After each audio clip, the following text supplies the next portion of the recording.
2014, un certain Dr Jonah Broquet et son équipe ont mené une étude fascinante. Ils ont demandé à des joueurs de jeux vidéo de remplir des questionnaires sur leur personnalité. Des affirmations classiques en psycho.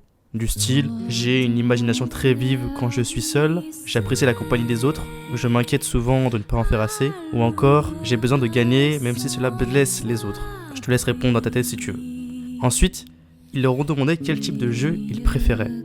Et là, des tendances nettes sont apparues. Les amateurs de JRPG, souvent plus introvertis, discrets et sujets au doute, aussi bien dans le jeu que dans leur vie personnelle. Les fans de jeux de plateforme ou de FPS rapides comme Doom, plutôt critiques envers eux-mêmes. Les joueurs de puzzle games, attirés par la nouveauté, l'innovation, et rapidement frustrés par les règles strictes. Les adeptes de Minecraft ou d'open world comme Zelda Breath of the Wild, souvent en quête de reconnaissance, très sensibles au regard des autres. Et si tu t'es reconnu dans tout ça, félicitations, car du coup tu viens de tomber dans le plus gros panneau, le plus gros mytho que j'ai fait. Bref, commençons véritablement la vidéo. Tout d'abord, pourquoi commencer par un gros mytho ? Pour mettre en lumière un phénomène bien connu en psychologie, qu'on appelle l'effet Barnum.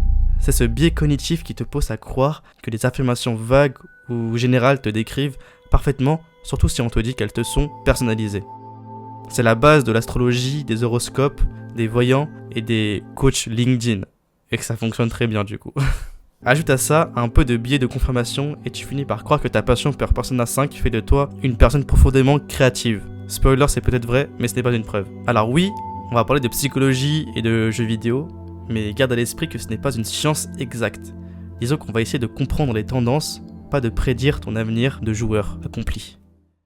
En psychologie moderne, il existe un modèle assez robuste pour décrire ta personnalité. On appelle les Big Five, les 5 grands traits, qui sont tout d'abord l'ouverture à l'expérience, donc plutôt curiosité, imagination, originalité, les personnes ouvertes qui aiment les idées nouvelles, l'art, les mondes un peu bizarres, la conscience avec l'organisation, la rigueur, le sens du devoir. Cela, il planifie tout. Extraversion, besoin de stimulation sociale, ça ne veut pas dire aimer les gens, mais plutôt tirer de l'énergie des interactions. Agréabilité, gentillesse, empathie, souci des autres. Et enfin, névrosisme, tendance à ressentir du stress, de l'anxiété ou des émotions fortes. Ces traits ne sont pas des cases, on est tous quelque part sur chaque axe et théoriquement, ta position peut influencer les jeux que tu préfères. Et là, on passe aux choses sérieuses, les motivations de jeu. En 2015, le docteur Nick et son équipe chez Quantic Foundry ont récolté les données de plus de 140 000 joueurs à travers le monde entier. Ils ont identifié 12 motivations clés pour jouer, comme la créativité, l'immersion, la compétition, stratégie, destruction, coopération et d'autres. Mais ce n'est pas tout. Grâce à une technique statistique appelée le multidimensional scaling, ils ont cartographié ces motivations et repéré 3 grands profils de joueurs, 3 grands clusters. On a l'action sociale, l'immersion créativité, et enfin, la maîtrise et accomplissement. Chaque joueur est une combinaison unique de ces éléments. Mais on retrouve souvent des dominantes. Alors que se passe-t-il quand on croise les Big Five avec ces motivations de jeu ? Eh bien, c'est ce groupe de chercheurs qui l'ont fait. Ils ont demandé aux participants de remplir à la fois le profil de joueur et un test de personnalité Big Five. Et là, bingo ! Des corrélations significatives sont apparues. Les joueurs très extravertis étaient souvent attirés par le cluster action sociale, comme des jeux compétitifs, multijoueurs, des jeux de combat, Overwatch, Smash, FIFA, etc. Ils recherchent l'excitation, le buzz, la stimulation sociale, même sans aimer les gens. Ils aiment gagner, impressionner ou tout simplement faire partie du jeu de l'action. Les personnes avec un haut niveau d'ouverture adoraient le cluster immersion créativité.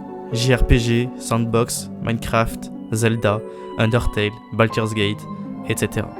Ils aiment les mondes étranges, les récits profonds, les personnages atypiques, la liberté d'exploration. Les personnes consciencieuses montraient une affinité plus légère mais présente avec la stratégie et les objectifs.